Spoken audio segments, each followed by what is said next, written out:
Peru is best known as the heart of the Inca Empire, but it was home to many diverse cultures long before the Incas arrived.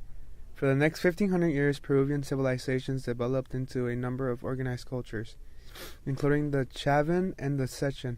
The Chavan are known for their striking figurative idols of animals, the jaguar in particular. The Sechan are noted more for their military supremacy, for their cultural achievement. The decline of the Chavan and Sechan cultures around the 5th century BC gave rise to a number of distinctive region cultures. One of the major social issues in Peru that is devastating the country right now is child labor.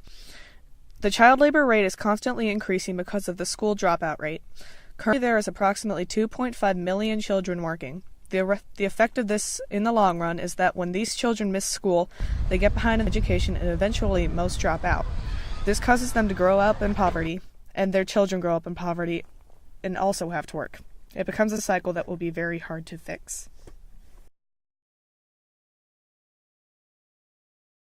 Women are only allowed to eat after the men have had their fill of the meal.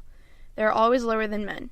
In court, their testimony is worth half of a man's testimony. Yet, in 1995, China's divorce rates went up by 10% because men cheated on their wives. 70% of the divorces in China are issued by women because of their husband's affair. Beijing has a history from 3,000 years ago, but evidence has been found which traces human remains from 700,000 years ago. The first civilizations came to be about 4,000 to 5,000 years ago. They survived and grew because they were independent thanks to their agricultural and animal being.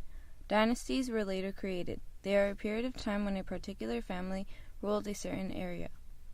Beijing became China's capital on October 1st, 1949.